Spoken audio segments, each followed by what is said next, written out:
Hello there programmers and welcome back to Pi Guruji. आज हम जानने वाले हैं डिक्शनरीज के बारे में।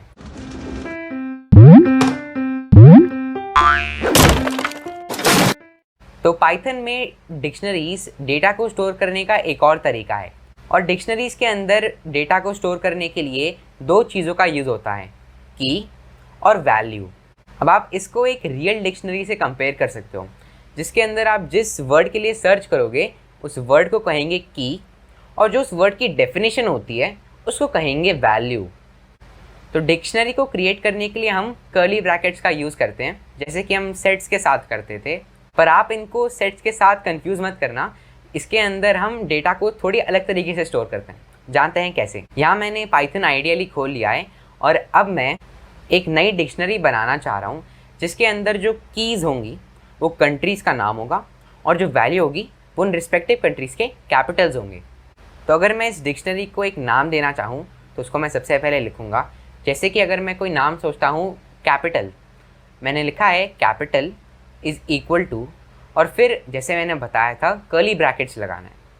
अब कर्ली ब्रैकेट्स के अंदर हम हमारी डिक्शनरी को क्रिएट कर सकते हैं। तो अगर मुझे कैपिटल लिखना है जो कि है दिल्ली और जो कंट्री है वो है इंडिया, उसके लिए मैं लिख सकता हूँ पहले की, और की होगी कंट्री, कंट्री है इंडिया, तो मैं कोटेशन मार्क्स के अंदर लिखूंगा इंडिया। अब हम कोटेशन मार्क्स इसलिए यूज़ कर रहे हैं क्योंकि हम इंडिया को एज अ स्ट्रिंग लिख रहे हैं। और फिर अब मैं आगे एक कोलन लगाऊंगा, ये की और वैल्यू को सेपरेट करता है। अब मैं आगे इस की से रिलेटेड वैल्यू डाल सकता हूँ, जो कि इस केस में है दिल्ली, और दिल्ली को मैं फिर से कोटेशन मार्क्स में लिख रहा हूँ क्योंकि दिल्ली भी एक स्ट्रिंग है। इस तरीके से हमने हमारी डिक्शनरी में पहली की और वैल्यू को ऐड कर लिया। इन दोनों को एक साथ एक आइटम कहते हैं। तो हमारी डिक्शनरी के अंदर अभी सिर्फ एक आइटम है, जिसके अंदर जो की है वो है इंडिया और जो वैल्यू है वो है दिल्ली। अब इसी डिक्शनरी में और आइटम्स को ऐड करने के लिए हम सेम प्रोसीजर को वापस कर सकते हैं और बीच में कॉमा लगाना है। जैसे कि अगर मुझे पाकिस्तान ऐड करना है तो मैं लिख सकता हूँ कॉमा और उसके बाद कोटेशन मार्क्स के अंदर पाकिस्तान, फिर एक कोलन। कोलन का काम है की और वैल्यू को सेपरेट करना, और कोलन के बाद में लिखता हूँ वैल्यू जो कि है इस्लामाबाद। सिमिलरली अब मैं चाइना और बीजिंग को भी ऐड कर लेता हूँ।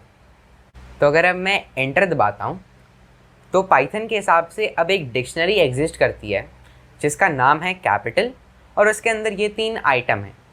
अब हम जानते हैं कि कैसे इस डिक्शनरी को एक्सेस किया जा सकता है। डिक्शनरी को एक्सेस करने के लिए हमें सिंपली उस डिक्शनरी का नाम लिखना है जो कि है कैपिटल, और उसके बाद हमें लगाने हैं स्क्वायर ब्रैकेट्स, और स्क्वायर ब्रैकेट्स के अंदर जो हमारी की है। फॉर एग्जांपल अगर मुझे इंडिया का कैपिटल जानना है तो मैं लिख सकता हूँ कैपिटल और फिर स्क्वायर ब्रैकेट्स के अंदर इंडिया, और अगर अब मैं एंटर दबाऊँ तो मुझे आंसर मिलता है दिल्ली। अब मुझे इस डिक्शनरी को बिना कोई ऑलरेडी एग्जिस्टिंग डेटा को ऑल्टर करे कोई नई आइटम को ऐड करना है, तो वो कैसे कर सकते हैं। ये करना भी बहुत सिंपल है। एक प्री एग्जिस्टिंग डिक्शनरी के अंदर नई आइटम को ऐड करने के लिए हम लिख सकते हैं, जैसे हमने एक्सेस किया था, लगभग सेम सिंटैक्स है, बस इस केस में हम लिख देंगे इक्वल टू और फिर वैल्यू। जैसे कि मैं बताता हूँ, अगर मुझे बांग्लादेश को ऐड करना है तो मैं लिख सकता हूँ कैपिटल और फिर स्क्वायर ब्रैकेट्स के अंदर बांग्लादेश इज़ इक्वल टू और फिर ढाका। अब मैं एंटर दबाता हूँ और फिर अब मैं चेक करने के लिए कि बांग्लादेश और ढाका हमारी डिक्शनरी में ऐड हुए हैं या नहीं, हम डिक्शनरी को प्रिंट कर सकते हैं। तो मैंने लिखा है प्रिंट कैपिटल, कैपिटल हमारी डिक्शनरी है। अगर मैं एंटर दबाता हूँ तो हमें आउटपुट में मिल जाता है डिक्शनरी, और इसके अंदर बांग्लादेश और ढाका भी एडेड है। चलिए अब जानते हैं कि एक प्री एग्जिस्टिंग डिक्शनरी से एक पुराना एलिमेंट को निकालने के लिए क्या किया जा सकता है। जैसे कि मुझे हमारी कैपिटल डिक्शनरी से एक आइटम निकालना है। अगर मैं चाइना को निकालना चाहूँ तो वो कैसे करें। तो डिक्शनरी से एक आइटम को निकालने के लिए हम यूज़ करते हैं पॉप मेथड का। तो अगर मुझे चाइना को डिक्शनरी से निकालना है तो मैं लिख सकता हूँ पहले डिक्शनरी का नाम जो कि है कैपिटल, फिर डॉट, फिर पॉप, और फिर नॉर्मल पैरेंथेसिस जो ब्रैकेट हैं उसके अंदर हम लिख सकते हैं की, जो कि है चाइना। तो मैं वापस देखूँ कि डिक्शनरी के अंदर अब कौन कौन से आइटम्स बचे हैं, उसके लिए मैं प्रिंट करा देता हूँ डिक्शनरी को, प्रिंट कैपिटल, और हमें अब आउटपुट में मिलता है कि चाइना डिक्शनरी से निकल गया है। चलिए अब जानते हैं कि हम एक ऑलरेडी एग्जिस्टिंग डिक्शनरी जो कि है कैपिटल, उस डिक्शनरी के अंदर हम कैसे कुछ चेंजेस ला सकते हैं, उसे मॉडिफाई कैसे कर सकते हैं। तो उस डिक्शनरी के अंदर मॉडिफाई करने के लिए या फिर चेंजेस लाने के लिए हम यूज़ करते हैं अपडेट मेथड का। पर आप एक डिक्शनरी को अपडेट किस चीज़ से करोगे? डिक्शनरी को सिर्फ एक डिक्शनरी से अपडेट किया जा सकता है। तो अगर मुझे एक ऑलरेडी एग्जिस्टिंग डिक्शनरी को अपडेट करना है तो मुझे एक नई टेम्पररी डिक्शनरी बनानी पड़ेगी। जैसे कि अगर मुझे, जैसे इंडिया का कैपिटल था इंडिया, दिल्ली, मुझे दिल्ली को चेंज करके न्यू दिल्ली करना है, तो उसके लिए मैं एक नई डिक्शनरी बना सकता हूँ, एक नई टेम्पररी डिक्शनरी। और इस टेम्पररी डिक्शनरी को अगर मैं नाम दे देता हूँ डी, और मैं इसके अंदर डालता हूँ डी इज़ इक्वल टू, फिर कर्ली ब्रैकेट्स के अंदर जो हमारा डिक्शनरी लिखने का सिंटैक्स है, कर्ली ब्रैकेट्स के अंदर इंडिया कोटेशन मार्क्स में, फिर एक कोलन, और इस जगह में अब न्यू दिल्ली आएगा। तो अगर अब मैं ऑलरेडी एग्जिस्टिंग डिक्शनरी जो है हमारी कैपिटल, उसके अंदर ये नई टेम्पररी डिक्शनरी के साथ अपडेट करूँ, तो मुझे आउटपुट में दिल्ली की जगह न्यू दिल्ली लिखना चाहिए।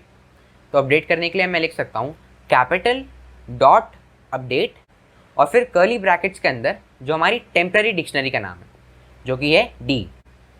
तो अगर मैं चेक करने के लिए कैपिटल को प्रिंट करूं, जो कि बहुत सिंपल है, प्रिंट कैपिटल, तो मुझे आउटपुट में दिखता है कि अब वो डिक्शनरी अपडेट हो गई है और इंडिया के साथ दिल्ली की जगह न्यू दिल्ली एसोसिएटेड है। अब आप ये मत सोचना कि अपडेट को सिर्फ कुछ चेंज करने के लिए या फिर कुछ मॉडिफाई करने के लिए यूज़ किया जा सकता है। हम अपडेट का यूज़ डिक्शनरी के अंदर नए एलिमेंट्स, नए आइटम्स को ऐड करने के लिए भी यूज़ कर सकते हैं। तो मैं अपडेट को यूज़ करने के लिए एक फिर से नई डिक्शनरी बना लेता हूँ, जिसका नाम मैं दे देता हूँ D1। और D1 के अंदर जो मैं आइटम को डालूँगा वो है भूटान और उसका कैपिटल थिम्पू। तो ये करने के लिए मैंने लिखा है D1 इज़ इक्वल टू, और फिर कर्ली ब्रैकेट्स के अंदर भूटान कोलन थिम्पू। और अब मैं वापस अपडेट मेथड का यूज़ करता हूँ, जो कि हमें देगा कैपिटल डॉट अपडेट और फिर नॉर्मल हमारे पैरेंथेसिस के अंदर D1। तो अब मैं चेक करने के लिए कि भूटान डिक्शनरी में ऐड हुआ है कि नहीं, मैं डिक्शनरी को प्रिंट करा सकता हूँ जैसे हम अब तक करते आ रहे हैं। उसके लिए मैं लिखूँगा प्रिंट फिर कैपिटल, और हमें दिख जाता है कि भूटान भी अब डिक्शनरी में एंटर हो गया है। तो इस वीडियो से आपके अंदर एक बेसिक अंडरस्टैंडिंग आ गई होगी कि डिक्शनरी होती कैसे है। अब इन्हें एक प्रोग्राम में यूज़ करने के लिए आपको नेक्स्ट वीडियो का वेट करना पड़ेगा। अगली वीडियो में हम एक सिंपल प्रोग्राम बनाएंगे डिक्शनरीज़ का यूज़ करके। अगर आप इस चैनल में पहली बार आए हैं तो फिर आप जाके पाई गुरुजी को सब्सक्राइब कर सकते हैं अगर आपको मेरा काम पसंद आ रहा है। और अगर आप इस प्लेलिस्ट को पहली बार देख रहे हैं, जो हमारी सीरीज़ चल रही है पाइथन बेसिक्स की, तो आप यहाँ पे क्लिक करके उस प्लेलिस्ट पे जा सकते हैं। Thank you.